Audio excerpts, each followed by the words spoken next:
The Art of Letting Go. Heavenletter number 5740. August 12, 2016. There is an expression, everything is over. You may say this with sadness. Or perhaps, you say with relief, now I wash my hands off that. Here's the thing. Every experience you have embeds itself in you. So, in one sense, nothing is ever over. You may forget. You certainly move on from the past, yet the experience has made its mark. Of course, the mark of every experience is how you see it. If you see an experience differently from the way you used to, the mark it leaves is configured differently. So, all the past is as you see it. All you experience in life is your impression of it. You see what you see. There is more than one way to see the same thing. Whether you see a rogue or an angel, it is your perception. Your perception leaves its trademark. You, the interpreter, interpret. Whatever your interpretation of an incident or all of life may be, this is how you see it, and that is the truth for you. In years to come, you may see differently. You may naturally come to see a mother or father, for example, in a different light. Life has given you greater understanding, and now you have a second impression.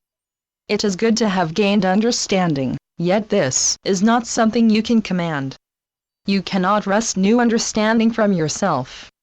You would love the idea of letting go of all that you may have collected. You would love to be done with it. You would love it to be over. You would love it to be gone. You may well have consciously put your past behind you. I invite you to let it go. Let bygones be bygones, as best as you can at any given moment. At the same time, with that being said, so much of your present experiences are reflections from the past. We could say that you may be following old signals. Against your present will, you may still be following old signals. Old signals may not be so easy to rub off. Even so, people who were not treated as lovingly as we wish they had been, there are many who have risen above their earlier perceptions. From ashes, consummate kindness can grow.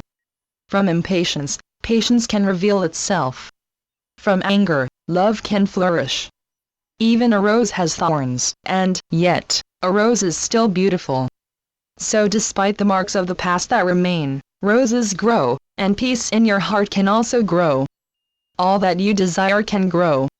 Growing does not require constant effort. Effort doesn't work that well in subtle matters of the heart. What you want to achieve usually comes from desire. Desire peace in your heart. I am here to tell you that erasing negative effects from the past is possible. You can, and you have, and you will. There may be smudges left after the erasure of the past. The effects of past experience and earlier interpretations do lighten. Despite smudges, ugly swans of the past can become beautiful. All can rise above the ashes. You do this every day. You may chew gum all day, and there comes a time when you toss it away. There may be taste left in your mouth, yet the taste fades. Life is like the water that washes you. Water flows, and it takes away impediments. Water can wear away boulders. You can see boulders eroding before your very eyes, yet you can know very well, sight unseen, that boulders are eroding. Anything and everything is possible in heaven and on earth. This means that there is nothing impossible. There is nothing impossible for you. Desire, and what you desire can come forth. What you desire does not have to come forth. If your desire has to come forth, you are holding on to it.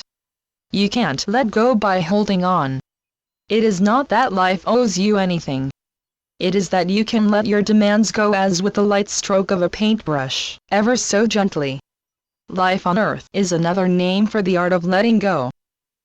Channeled by Gloria Wendroff. Heavenletters.org